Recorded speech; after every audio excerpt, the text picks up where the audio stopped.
অনেকেই অধীর আগ্রহে বসে আছেন যে তারেক রহমান ঠিক কোন সময় এখানে উপস্থিত হবেন এবং তার যে অনুভূতি সেই অনুভূতি প্রকাশ করবেন। দর্শক, আপনারা ইতিমধ্যেই জানেন যে তারেক রহমান আজকে যখন হযরত শাহজালাল আন্তর্জাতিক বিমানবন্দরে অবতরণ করার পর তিনি কিন্তু বিমানবন্দরের বাহিরে যেখানে একটি ছোট বাগান ছিল, সেই বাগানে কিন্তু তিনি দাঁড়িয়েছিলেন। এদেশের মাটি তিনি স্পর্শ করে দেখেছেন, এই মাটিতে তিনি তার জুতো খুলে সেই অনুভূতি নেওয়ার চেষ্টা করেছেন যা প্রতিটি মানুষের হৃদয়ে ছুঁয়েছে। এবং এটা বলা যেতে পারে যে এতটি বছর পর যারা নিজের দেশকে ভালোবাসেন, নিজের মাটিকে ভালোবাসেন, এই দৃশ্য কিন্তু তাদের মনকে ছুঁয়ে গেছে বলাই যেতে পারে। একই সাথে যে বিষয়টি এর মাধ্যমে এটিও জানান দিয়েছে যে 17টি বছর তার ফ্যামিলির অন্যান্য সদস্য কিন্তু দেশে এসেছেন নানা প্রয়োজনে, কিন্তু তার জন্য তিনি এবং তার দল মনে করেছেন যে এই সময়টার ভিতরে তার দেশে আসা কোনোভাবেই নিরাপদ নয় এবং তিনি একটি পরিবেশ এবং পরিস্থিতি বুঝে দেশে এসেছেন এবং তার নেতাকর্মীদেরকে তিনি সামনে যে আসন্ন নির্বাচন রয়েছে সেই আসন্ন নির্বাচনের দিকে নিয়ে যাবেন। তার নেতৃত্বেই কিন্তু বিএনপি ত্রয়োদশ জাতীয় সংসদ নির্বাচনে অংশগ্রহণ করবে এবং সেই বিষয়টিকে লক্ষ্য রেখেই আশা ভরা বুক নিয়ে কিন্তু নেতাকর্মীরা আজকে এখানে উপস্থিত হয়েছেন। দর্শক, একটু যদি বলি, গতকাল থেকেই এই মঞ্চকে কেন্দ্র করে তীব্র শীত উপেক্ষা করে তার এই বিএনপির যে সমর্থকরা রয়েছেন তারা কিন্তু এখানে এসছিলেন। এখানে তীব্র শীতের মধ্যে বিএনপির পক্ষ থেকেও নানাজন স্বেচ্ছাসেবক এবং নানাভাবে অনেকেই কিন্তু এখানে কম্বল বিতরণ করেছেন যে এই তীব্র শীতটা যাতে তারা কাটাতে পারেন, একটু উষ্ণতায় পুরো রাতটি যাতে তারা কাটাতে পারেন সেই ভিডিও কিন্তু ইন্টারনেটে ঘুরে বেড়াচ্ছে। আমরা কিন্তু সেটা দেখছি। এর মাধ্যমে কিন্তু এই বিএনপি নিজের দল এবং তারেক রহমানের প্রতি নেতাকর্মীদের যে আগ্রহ, যে বিশ্বাস, যে উৎসাহ, যে উদ্দীপনা সেটি কিন্তু প্রকাশ পেয়েছিল। এবং এখন পর্যন্ত এত ঘন্টা ধরে কিন্তু তারা সকলেই অপেক্ষা করছেন সেই মুহূর্তটির জন্য, যেই মুহূর্তে তারেক রহমান এবং এই ভক্তকুল একত্রে মিশে যাবেন।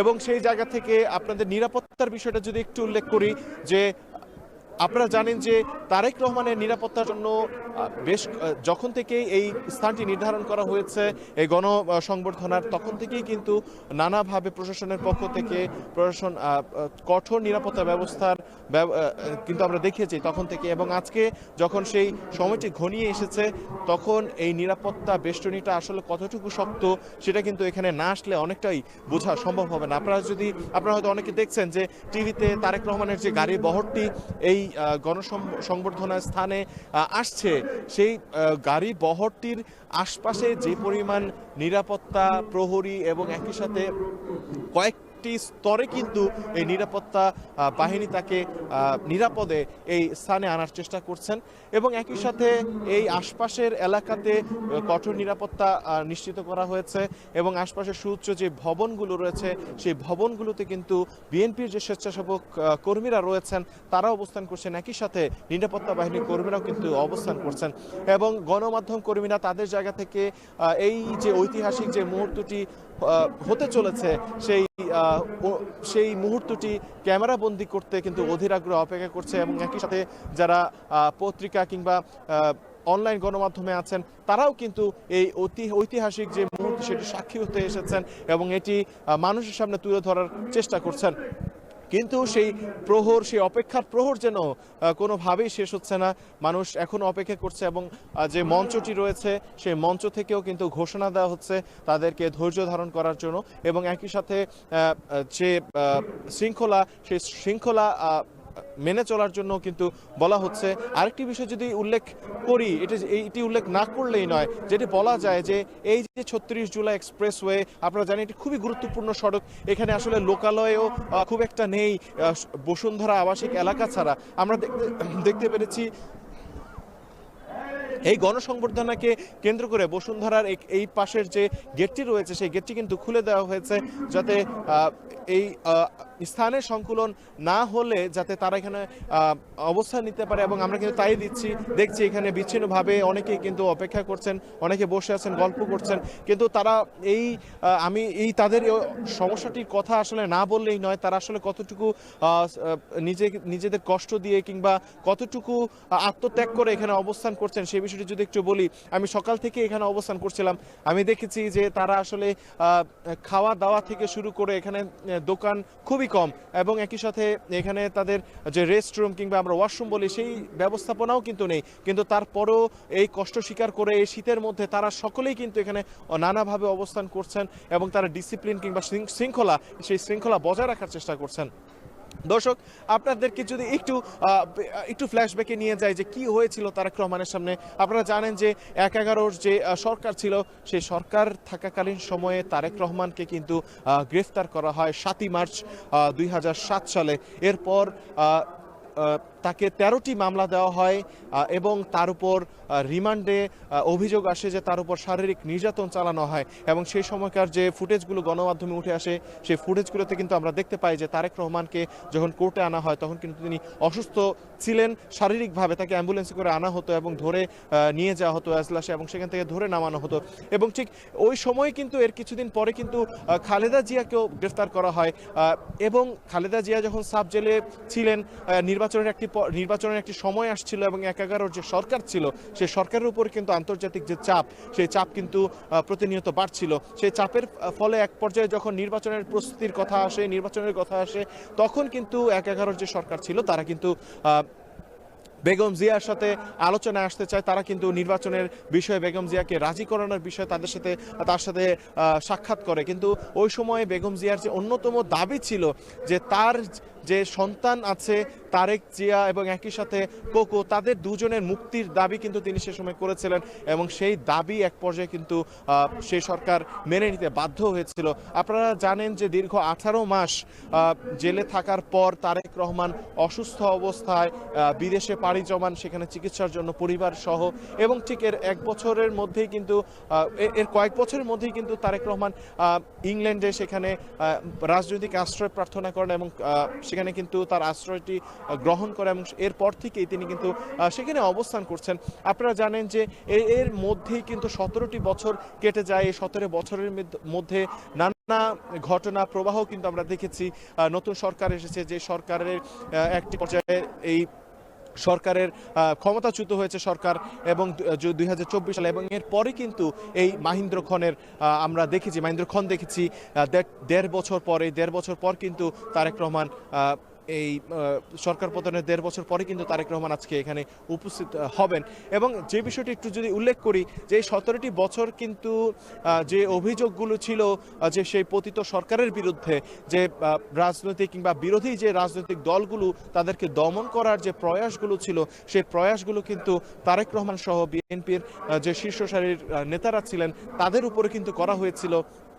এবং বলা যেতে পারে যে তারেক রহমানের বক্তব্য কিন্তু সে সময় গণমাধ্যমে প্রচার করা নিষিদ্ধ করেছিল সেই পতিত সরকার। এরপরে কিন্তু তারপরেও কিন্তু যে বিষয়টি নেতাকর্মীরা বলছেন যে এত দমন পীড়নের পরেও, নেতাকর্মীদের এত মামলা, এত জেল, এত অত্যাচারের পরেও এই অত্যাচার কিন্তু তাদেরকে দমাতে পারেনি। তারেক রহমান সবসময় দলকে উজ্জীবিত করে গেছেন, তারেক রহমান সবসময় যোগাযোগ রেখে গেছেন নেতাকর্মীদের সাথে, এবং সেই কারণে তারা এখনো উজ্জীবিত। এবং তারা বলছেন সেই অত্যাচার, সেই জুলুম তাদেরকে আরো খাঁটি সোনা হিসেবে তৈরি করেছে, শুধু তাদেরকেই নয়, তারেক রহমানকেও। এবং তারা চান যে বর্তমান যে নতুন বাংলাদেশ, সেই নতুন বাংলাদেশ বিনির্মাণে তারেক রহমান তাদেরকে সাথে নিয়ে এই নতুন বাংলাদেশ বিনির্মাণ করবেন, যে বাংলাদেশে কোনো দুর্নীতি থাকবে না, যে বাংলাদেশ হবে সুন্দর, আগামীর সুন্দর বাংলাদেশ হবে, যে বাংলাদেশে ইনসাফ কায়েম হবে, ন্যায় বিচার প্রতিষ্ঠিত হবে। এবং একই সাথে তারা বলছেন যে এই বাংলাদেশে যে ইতিহাস, সেই ইতিহাসকে সমুন্নত রাখার একমাত্র যোগ্য উত্তরসূরি হিসেবে কিন্তু তারা তারেক রহমানকে দেখছেন। এবং সেই জায়গা থেকে আজকে যখন তারেক রহমান দেশে ফিরছেন, তাদের যে আকাঙ্ক্ষা, তাদের যে আশা, সেই আশা কিন্তু বাস্তবে রূপ নেওয়ার এক ধাপ এগিয়ে গেছে, এটা বলা যেতেই পারে। এবং একই সাথে আপনারা জানেন যে তারেক রহমান দীর্ঘদিন দেশের বাইরে থাকার কারণে তার যে জাতীয় পরিচয়পত্র কিংবা ভোটার ভোটার আইডি কার্ড বলা যেতে পারে সেটিও তৈরি হয় নাই। আপনারা জানেন যে তার যেই কর্মসূচি রয়েছে দেশে ফেরার পর এই কয়েকদিন দু এক দিনের মধ্যেই কিন্তু তারেক রহমান তার সেই ভোটার আইডি শনিবার দিন আমরা জানতে পেরেছি যে নির্বাচন কমিশনে যাবেন তার ভোটার আইডি কার্ডের জন্য। এবং এই যে নির্বাচন যে গণতান্ত্রিক প্রক্রিয়ায় ফিরে আসার যে যাত্রা বাংলাদেশের, সেই যাত্রা একটি বড় দল হিসেবে বিএনপি খুবই গুরুত্বপূর্ণ ভূমিকা রাখবে এই আশা সাধারণ মানুষের পক্ষ থেকেও এবং একই সাথে বিএনপির নেতাকর্মীদের পক্ষ থেকে তো আছেই, সেটা বলা যেতে পারে। নতুন সানসিল্ক ব্ল্যাক শাইন, তাই গ্লাস শাইন, ঝলমলে শাইন করো, গ্লাস শাইন করো। কিন্তু একই সাথে যে বিষয়টি সাধারণ মানুষ আরো বেশি করে বলছে যে শহীদ জিয়া এবং একই সাথে সাবেক প্রধানমন্ত্রী বেগম জিয়ার যে উত্তরসূরি তারেক রহমানের এই যে এখন যে ভবিষ্যৎ নেতৃত্ব আসছে, তিনি এই দলকে পরিচালনা করবেন। বেগম জিয়া ইতিমধ্যে বেশ কিছুদিন যাবৎ হাসপাতালে আছেন, তিনি অসুস্থ রয়েছেন। ঠিক এমন পর্যায়ে দলের যে সেই হাল কিন্তু টানতে হবে তারেক রহমানকেই। এবং এই জায়গা থেকে শুধু নেতাকর্মীরাই নয়, পুরো বাংলাদেশের সাধারণ মানুষেরই একটা চাওয়া যে একটি বৃহত্তর দল হিসেবে বিএনপির ভূমিকা আরও হতে পারে, আরও উদার ভূমিকা তারা প্রত্যাশা করে।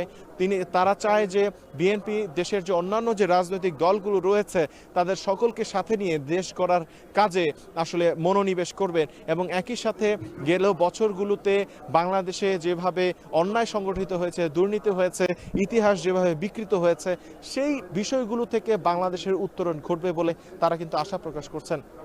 এবং আপনারা জানেন যে আগামী 12ই ফেব্রুয়ারি দেশের ত্রয়োদশ জাতীয় সংসদ নির্বাচনের তারিখ ঘোষণা করা হয়েছে।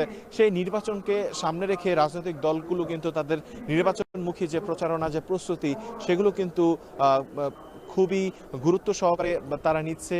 এবং সেই জায়গা থেকে অবশ্যই বিএনপিও পিছিয়ে নেই। এবং তারেক রহমানের এই দেশে প্রত্যাবর্তন কিন্তু নির্বাচনের বিএনপির যে লড়াই, সেই লড়াইয়ের একটি বার্তা পৌঁছে দিবে অন্যান্য রাজনৈতিক সংগঠনগুলোর ক্ষেত্রেও। এবং যে বিষয়টি আরও বলা যেতে পারে যে বলা হচ্ছে যে ইতিহাসের অন্যতম গুরুত্বপূর্ণ নির্বাচন হতে যাচ্ছে ত্রয়োদশ জাতীয় সংসদ নির্বাচন। এবং এই নির্বাচনে আসলে যেই রাজনৈতিক দলগুলো অংশগ্রহণ করছে, আপনারা ইতিমধ্যেই জানেন যে বিএনপির যে শরিক দলগুলো রয়েছে, শরিক দলগুলোর সাথে কিন্তু বিএনপির আলাপ আলোচনা চলছে এবং একই সাথে বিভিন্ন জায়গায় আসন বণ্টন হচ্ছে। ঠিক এমন একটি মুহূর্তেই কিন্তু তারেক রহমান দেশে ফিরেছেন এবং আশা করা যাচ্ছে যে দলের যে কার্যকলাপ রয়েছে, আপনাদের কথা আমরা শুনতে পাচ্ছি, কর্মসূচি এখন এতদিন তিনি বিদেশ থেকে নেতৃত্ব দিয়েছেন, এখন সেই নেতৃত্ব আরেকটি মাত্রা যুক্ত হবে, কারণ আজকে তিনি সরাসরি এখানে যুক্ত হবেন এবং সেই ঐতিহাসিক এখানে অগণিত যে মানুষ উপস্থিত হয়েছেন, সেই মানুষকে তিনি কিছুক্ষণের মধ্যেই সেই অনুভূতি প্রকাশ করবেন। তিনি অবশ্যই ধন্যবাদ জানাতে চাইবেন এই গণজোয়ারকে, তিনি অবশ্যই ধন্যবাদ আমরা সেই মাহেন্দ্র অপেক্ষায় ছিলাম এবং এই লাখো লাখো নেতাকর্মী যে মাহেন্দ্র খানের অপেক্ষায় ছিল, ঠিক সেই মাহেন্দ্র খানের কাছাকাছি এসে আমরা পৌঁছেছি। আর কিছুক্ষণের মধ্যেই এই তারেক রহমানের স্বদেশ প্রত্যাবর্তনকে ঐতিহাসিক করে রাখার জন্য যে সংবর্ধনা মঞ্চটি তৈরি করা হয়েছে, সেই মঞ্চটির কাছাকাছি চলে আসছে তারেক রহমানকে বহনকারী গাড়ি বহরটি। এবং তিনি, আপনারা জানেন, তিনি এয়ারপোর্ট থেকে আসছেন এবং এই প্রতিমধ্যে বিএনপির লাখো নেতাকর্মীর ভালোবাসায় সিক্ত হয়ে এবং রাস্তার পাশে অধিক সংখ্যক নেতাকর্মী থাকার ফলে তার কিছুটা সময় লাগছে এই গাড়িবহরটি মঞ্চ পর্যন্ত আসতে। এবং আমরা যেটি লক্ষ্য করছি অধীর আগ্রহে সেই ভোর থেকে, সেই রাত থেকে বা তারও আগে থেকে অনেকে এসে অপেক্ষা করছেন শুধুমাত্র প্রিয় নেতার বক্তব্যটি শোনার জন্য, প্রিয় নেতাকে একবার দেখার জন্য। তো আমরা লক্ষ্য করছি যে তাদের উচ্ছ্বাস উদ্দীপনার বিন্দুমাত্র কমতি নেই। অধীর আগ্রহে তারা অপেক্ষা করছেন প্রিয় নেতাকে একবার দেখবেন। আপনি জানেন, দীর্ঘ 17 বছর নির্বাসিত জীবন শেষে আজ দেশের মাটিতে পা রেখেছেন বিএনপির ভারপ্রাপ্ত চেয়ারম্যান তারেক রহমান। এবং ঢাকা আন্তর্জাতিক বিমানবন্দর থেকেই তিনি সরাসরি রাজধানীর এভার কেয়ার হাসপাতালে যাবেন তার অসুস্থ মা বিএনপি চেয়ারপারসন বেগম খালেদা জিয়াকে দেখতে, এবং সেই পথেই লাখো লাখো নেতাকর্মীর ভিড়ে এবং লাখো লাখো নেতাকর্মীর ভালোবাসায় যে সিক্ত হচ্ছেন তিনি, সেটি আমরা লক্ষ্য করছি। এবং আমরা দেখতে পাচ্ছি এখানে বিভিন্ন এলইডি স্ক্রিন লাগানো আছে, দলের বিএনপির পক্ষ থেকে বিভিন্ন আপডেট করা হচ্ছে এবং লাইভ দেখতে পাচ্ছি যে হাজারো নেতাকর্মীর ভিড়ে তার গাড়িবহরটি মঞ্চের দিকে আসছেন। এবং আমরা লক্ষ্য করছি যে তিনি কাছাকাছি চলে এসেছেন এবং তার গাড়িবহরটি ধীরে ধীরে আসছেন এবং হাজারো নেতাকর্মী এইখানে অপেক্ষা করছেন যে শুধুমাত্র তারেক রহমানের বক্তব্য শুনবে, শুধুমাত্র তারেক রহমানকে শুভেচ্ছা জানাবে। এই জন্য আমরা লক্ষ্য করছি যে একদম পুরো ঢাকা শহর নেতাকর্মী ভিড় করেছেন এবং বিভিন্ন অঞ্চল থেকে, বিভিন্ন প্রত্যন্ত অঞ্চল থেকে তারা এসেছেন। আমরা এখানে এসে আরও লক্ষ্য করেছি যে তৃণমূলের নেতাকর্মীরা বলছেন যে সামনে নির্বাচন সামনে রেখে, যে ত্রয়োদশ জাতীয় সংসদ নির্বাচন, সেই নির্বাচন সামনে রেখে তারেক রহমানের এই স্বদেশ প্রত্যাবর্তন একটি গুরুত্বপূর্ণ ভূমিকা রাখবে বলে তারা মনে করছেন। এবং তারা আরও বলছেন যে এই নির্বাচন সামনে রেখে দিক নির্দেশনা পাবেন বিএনপির ভারপ্রাপ্ত চেয়ারম্যান তারেক রহমানের কাছ থেকে। তো আমরা দেখছি যে দলের পক্ষ থেকে নানাভাবে এই সমাবেশকে সুশৃঙ্খল রাখার জন্য নানা ধরনের দিক নির্দেশনা দেওয়া হয়েছে। এবং সকাল থেকে আমরা যেটি লক্ষ্য করেছি যে এখন পর্যন্ত শৃঙ্খলাবদ্ধভাবেই, মোটামুটি বলাই চলে যে সুশৃঙ্খলভাবেই এই সমাবেশস্থলে নেতাকর্মীরা অবস্থান করছেন এবং তাদের নেতার জন্য অপেক্ষা করছেন। তিনি আসবেন, তিনি এসে তাদের মধ্যে কথা বলবেন, তাকে একবার দেখবেন।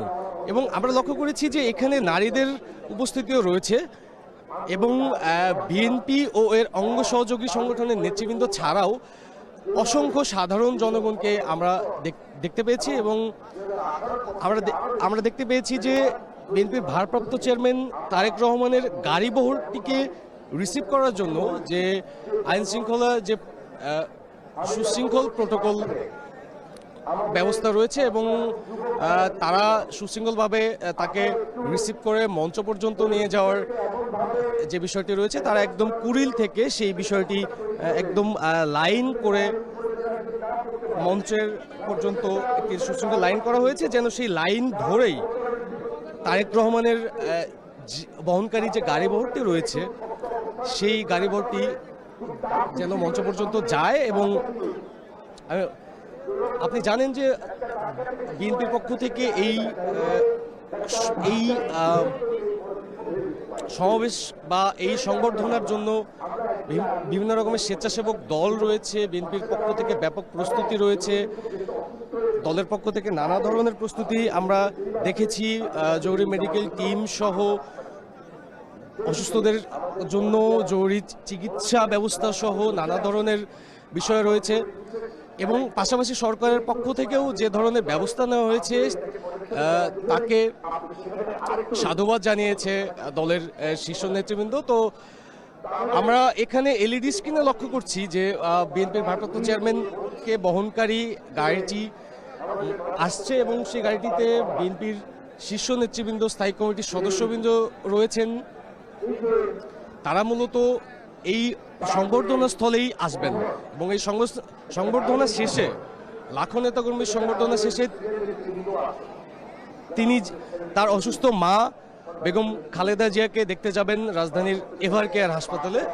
এই পথ ধরেই তিনি যাবেন। আমি ক্যামেরার মাধ্যমে যদি একটু দেখাতে চাই যে যতদূর চোখ যায় আমরা বলতেই পারি যে এই 300 ফিটের রাস্তাটি ধরে পূর্বাচল এবং এর পরবর্তী নীলা মার্কেট বা কাঞ্চন ব্রিজ পর্যন্ত শুধু মানুষ আর মানুষ, টিল ছাই ধারণের কোনো জায়গা নেই। সবাই কিন্তু অপেক্ষা করছেন, সবাই কিন্তু সেই ভোর থেকে অপেক্ষা করছেন বা রাত থেকে অপেক্ষা করছেন অনেকেই, শুধুমাত্র তাদের প্রিয় নেতাকে এক নজর দেখবেন বা তার বক্তব্য শুনবেন। আমরা তৃণমূলের নেতাকর্মীদের সাথে কথা বলেছি, তারা যেটি বলেছে, তারা বলছেন যে দীর্ঘ বছর তারা প্রিয় নেতাকে না পেলেও সুদূর লন্ডন থেকে তিনি তাদের সাথে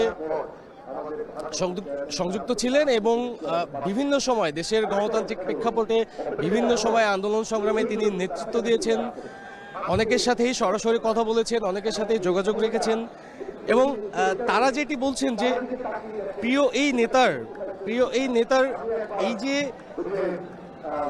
জনশ্রুতি বা এই যে জনপ্রিয়তা, তাতেই ঈর্ষান্বিত হয়ে বিগত সরকার বা ১/১১ সরকার এর যে বিষয়টি রয়েছে, গ্রেপ্তারের বিষয়টি রয়েছে, সেই বিষয়গুলো ঘটেছে বা তার সাথে যে ধরনের বিষয় বা তার সাথে যে আইন বহির্ভূত যে বিষয়গুলো করা হয়েছে, তারা বলছেন তাদের দাবি যে এই ধরনের মিথ্যা মামলা ইচ্ছাকৃত তার উপরে বর্তানো হয়েছে। আপনি জানেন 2007 সালে ১/১১ সরকার আসার পরে গ্রেপ্তার করা হয় বিএনপির ভারপ্রাপ্ত চেয়ারম্যান তারেক রহমান এবং দীর্ঘ 18 মাস কারাভোগের পর তিনি মুক্ত পান এবং পরবর্তীতে তিনি লন্ডনে যান এবং তারপর থেকেই মূলত তিনি নির্বাসিত জীবন কাটাচ্ছেন, যার অবসান ঘটেছে আজ দেশে প্রত্যাবর্তনের মাধ্যমে। এবং দলের নেতাকর্মীরা যেটি বলছেন যে মূলত তারেক রহমানের নামে আমরা জানি, মূলত তারেক রহমানের নামে 75টির মতো মামলা রয়েছে, মামলা দেওয়া হয় এবং সেই মামলাগুলো 2024-এর 5 আগস্ট পট পরিবর্তনের পর সেই মামলাগুলো থেকে কিন্তু তিনি খালাস পেয়েছেন এবং সেই জায়গা থেকে তৃণমূলের নেতাকর্মীরা বলছেন যে আগামীর যে বাংলাদেশ, এই পট পরিবর্তনের পরে যে নতুন সম্ভাবনা তৈরি হয়েছে নতুন বাংলাদেশ বিনির্মাণের, মূলত তারেক রহমানের হাত ধরেই সেই নতুন বাংলাদেশ বিনির্মিত হবে প্রত্যাশা এই সংবর্ধনায় আসা হাজারো নেতাকর্মীর।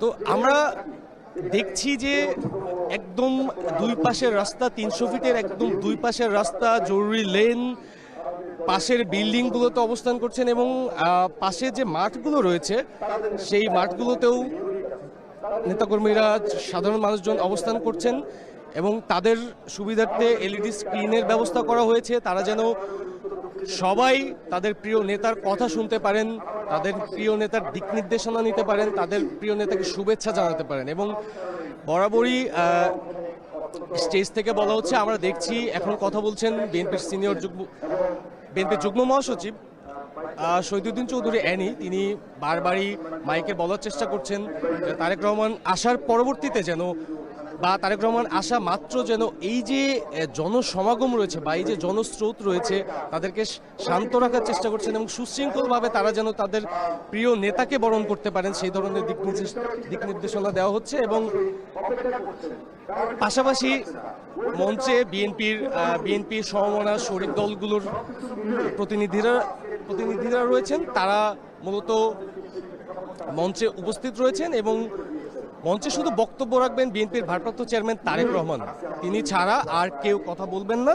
তিনি মূলত আমরা যতটুকু জেনেছি তিনি মূলত একটি সংক্ষিপ্ত বক্তব্য রাখবেন এবং বক্তব্য শেষে তিনি তার অসুস্থ মাকে দেখতে রাজধানীর এভার কেয়ার হাসপাতালে তিনি যাবেন এবং তার পরবর্তীতে তিনি তার গুলশানের বাসভবনে উঠবেন। তো এছাড়াও তার কালকের কর্মসূচি রয়েছে শহীদ রাষ্ট্রপতি জিয়াউর রহমানের সমাধিতে শ্রদ্ধা নিবেদন, পাশাপাশি রয়েছে তার ভাইয়ের কবরস্থানে বা তার ভাইয়ের কবরস্থান পরিদর্শন করবেন, পাশাপাশি তিনি জুলাই আগস্টে আহতদের দেখতে যাবেন পঙ্গু হাসপাতালে, পাশাপাশি তিনি হাদির কবরস্থান সহ নানা ধরনের যে কর্মসূচি রয়েছে, প্রায় 3 দিনের যে কর্মসূচি রয়েছে সেটি আপনারা জানেন এবং দেশবাসীকে সেটি বিভিন্ন গণমাধ্যমের পক্ষ থেকেও জানানো হয়েছে। তা আমরা মূলত অপেক্ষা করছি সেই মাহেন্দ্রক্ষণের, যে মাহেন্দ্রক্ষণে জন্য এই লাখো নেতাকর্মী বা গোটা দেশ অপেক্ষা করছে যে তারেক রহমান এই সংবর্ধনা মঞ্চে উঠে দীর্ঘ 17 বছর পরে তিনি দেশের মানুষের সামনে কথা বলবেন, দেশের হাজারো মানুষের সামনে কথা বলবেন। শুধু এই মুহূর্তটা জন্য অপেক্ষা করছেন এই এই সমাবেশ বা এই সংবর্ধনায় আসা লাখো নেতাকর্মী।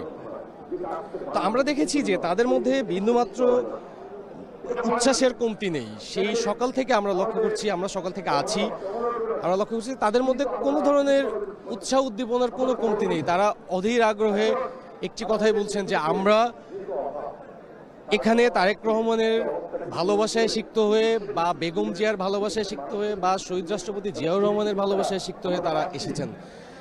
তারা এসেছেন তাদের নেতাকে ঐতিহাসিকভাবে বরণ করতে। তারা যেটি বলছেন যে এর আগে তারেক রহমানের সাথে যে অবিচার বা অমানসিক যে নির্যাতন, জিজ্ঞাসাবাদের নামে যে নির্যাতন, এই ধরনের বিষয়গুলো হয়েছে, তারা বলছেন যে তাদের এই ধরনের অত্যাচারের জবাব আজকের এই ঐতিহাসিক প্রত্যাবর্তন। তারা মূলত এই ধরনের কথা আমাদের সাথে বলেছেন এবং তারা বলেছেন যে আগামীতে বিএনপির রাজনীতি, দেশের রাজনীতি একটি নতুন মাত্রা যোগ হলো আজ তারেক রহমানের এই ঐতিহাসিক স্বদেশ প্রত্যাবর্তনের মধ্যে দিয়ে। তো আমরা এখন অপেক্ষা করছি তারেক রহমানের সেই গাড়ি বহরটিকে রিসিভ করার জন্য এই হাজারো নেতাকর্মী অপেক্ষা করছেন। তো আমরা একটু দেখাতে চাই, আমরা লক্ষ্য করছি আর কিছুক্ষণের মধ্যেই হয়তোবা তার গাড়ি বহরটি কুড়িল হয়ে যে সংবর্ধনা স্থল আছে সেই সংবর্ধনা স্থলে আসবে। কিন্তু এর একটু সমস্যা হচ্ছে এত মানুষ বা এত তার শুভাকাঙ্ক্ষী শুধুমাত্র তাকে দেখতে এসেছেন, এর কারণেই একটু দেরি হচ্ছে। আমরা যেটা লক্ষ্য করেছি যে গাড়ি বহরটি আসতে একটু দেরি হচ্ছে। আর বিএনপির পক্ষ থেকে বারবারই বলা হচ্ছে জনসাধারণের বা জনদুর্ভোগ হবে এমন কোনো কিছু পছন্দ করেন না বিএনপির ভারপ্রাপ্ত চেয়ারম্যান তারেক রহমান। তিনি এর আগেও বলেছেন যে জনদুর্ভোগ হয় এমন বিষয়গুলোকে এড়িয়ে যেতে। এই বিষয়ে গতকাল আমরা দেখেছি বিএনপির পক্ষ থেকে দেশের সাধারণ জনগণের কাছে ক্ষমাও চাওয়া হয়েছে এবং আমরা এটাও শুনেছি বিএনপি স্থায়ী কমিটির সদস্য সালাউদ্দিন আহমেদ জানিয়েছেন যে মূলত তারেক রহমান যেন দেশের সাধারণ মানুষের জনদুর্ভোগ না হয় বা দেশের সাধারণ মানুষের ভোগান্তি এড়াতে মূলত তিনি আজ ছুটির দিনকে বেছে নিয়েছেন স্বদেশ প্রত্যাবর্তনের জন্য। তো আরও যে বিষয়গুলো রয়েছে সেটি হচ্ছে যে নেতাকর্মীরা বারবারই এই যে সমাবেশস্থলে আসা জনস্রোতকে সুশৃঙ্খলভাবে তারেক রহমানকে বরণ করা এবং বরণ করার পরবর্তীতে যে কর্মসূচিগুলো রয়েছে তা সম্পন্ন করার নির্দেশনা দিচ্ছেন। এবং তারা যেটি বলছেন যে এই আজকের এই স্বদেশ প্রত্যাবর্তন শুধু বিএনপির নয়, আজকের এই স্বদেশ প্রত্যাবর্তন গোটা দেশের। তারা এটিও বলছেন যে তারেক রহমানের নেতৃত্বেই এগিয়ে যাবে আগামীর বাংলাদেশ, পুনঃপ্রতিষ্ঠিত হবে গণতন্ত্র, এমনটি আমরা শুনেছি। এবং তাদের যে ভোটাধিকার হরণ হয়েছে গেল ফ্যাসিস্ট সরকারের আমলে, তারা বলছেন যে এই সময়টি যেন আর বাংলাদেশের ভবিষ্যতে কোনোদিন না আসে এই ধরনের সময়। এবং তারা তাদের ভোটাধিকার নিয়ে সোচ্চার এবং তারা আসলে তাদের যোগ্য নেতৃত্বকে কাছে পেয়েছেন এবং তার নেতৃত্বে আগামীর বাংলাদেশ বিনির্মাণের যে সুযোগ তৈরি হয়েছে তারা সেটি স্বাচ্ছন্দ্য ভরে গ্রহণ করছেন। আমরা দেখছি তারেক রহমানকে বহনকারী গাড়িটি যে বা বাসটি আসছেন এবং সেটি আমরা একটু দেখানোর চেষ্টা করব আমাদের ক্যামেরার মাধ্যমে। আমরা দেখছি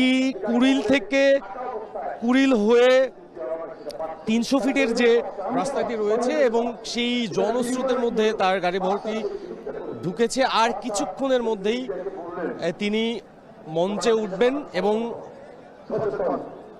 তিনি এই সমাবেশস্থলে আসা লাখো নেতাকর্মীর উদ্দেশ্যে শুভেচ্ছা বক্তব্য রাখবেন। এবং আমরা দেখতে পাচ্ছি তাকে বহনকারী গাড়ি বহরটি আমাদের কাছাকাছি অর্থাৎ মঞ্চের কাছাকাছি চলে এসেছে এবং লাখো নেতাকর্মী দুপাশে দেখতে পাচ্ছি তাকে শুভেচ্ছা জানাচ্ছেন। এবং এর পরবর্তীতে যে কর্মসূচি রয়েছে বা এর পরবর্তীতে যে কার্যক্রম রয়েছে আপনি জানেন, বিএনপির ভারপ্রাপ্ত চেয়ারম্যান তারেক রহমান এখানে শুভেচ্ছা বক্তব্য শেষে তিনি তার অসুস্থ মাকে দেখতে এই পথেই রাজধানীর এভারকেয়ার হাসপাতালে যাবেন এবং তার পরবর্তীতে তিনি গুলশানের 196 নম্বর বাসায় উঠবেন আমরা জানতে পেরেছি। তো মূলত আজকের এই জনস্রোতের যে বিষয়টি রয়েছে শুধুমাত্র কুড়িল থেকে কাঞ্চন ব্রিজ বা নীলা মার্কেট নয়, বরং আমরা লক্ষ্য করেছি পুরো ঢাকা শহর, পুরো ঢাকা ছেয়ে গেছে মানুষে। এবং এয়ারপোর্ট থেকেও আমরা দেখলাম, আমরা লক্ষ্য করলাম এয়ারপোর্ট থেকে রাস্তার দুপাশে সুশৃঙ্খলভাবে লাখো নেতা কর্মীর শুভেচ্ছা গ্রহণ করলেন বিএনপির ভারপ্রাপ্ত চেয়ারম্যান তারেক রহমান। এবং আমরা দেখতে পাচ্ছি যে আর কিছুক্ষণের মধ্যেই তার কে বহনকারী যে গাড়ি বহরটি বা যে গাড়িটি, সেই গাড়িটি মঞ্চের কাছাকাছি এসে পৌঁছাবে। জানেন, মূলত বিএনপির ভারপ্রাপ্ত চেয়ারম্যান তারেক রহমান তিনি 5ই আগস্ট পট পরিবর্তনের পরেও বিভিন্ন মাধ্যমে বিভিন্ন সভা জনসভায় বক্তব্য দিয়েছেন, কথা বলেছেন, দিক নির্দেশনা দিয়েছেন। তিনি সবসময়ই বিএনপির রাজনীতির সাথে ওতপ্রোতভাবে জড়িত ছিলেন। তিনি বিএনপির রাজনীতি শীর্ষস্থানীয় নেতৃত্ব দিয়েছেন। দলের নেতাকর্মীরা যেটি বলছেন যে তারেক রহমানের নেতৃত্বে মূলত আজকের এই বিএনপি নতুনভাবে সুসজ্জিত বা সাংগঠনিক যে কার্যক্রম রয়েছে সেই সাংগঠনিক কার্যক্রম বেগবান হয়েছে। বাংলাদেশের জাতীয়তাবাদী শক্তির যে একত্রীকরণ সেই কাজটি হয়েছে তারেক রহমানের নেতৃত্বে। এবং এই যে গেল 24শে জুলাই আগস্টের যে গণঅভ্যুত্থান, এই গণঅভ্যুত্থানের অন্যতম ভূমিকা রেখেছেন বিএনপির ভারপ্রাপ্ত চেয়ারম্যান তারেক রহমান। এই জায়গা থেকেও তিনি মানুষের ফ্যাসিবাদ বিরোধী আন্দোলনে এই ভূমিকা রাখার জন্য তিনি মানুষের ভালোবাসা কুড়িয়েছেন, ভালোবাসা পেয়েছেন। তো এই আজকের এই মাহেন্দ্রক্ষণের জন্যই মূলত এত অপেক্ষা। তো এত অপেক্ষা এই হাজারো জাতীয়তাবাদী নেতাকর্মীর, লাখো জাতীয়তাবাদী নেতাকর্মীর। তো মূলত আমরা এই দেখছি যে এই জনস্রোত ঠেলে তারেক রহমানের কে বহনকারী গাড়িটি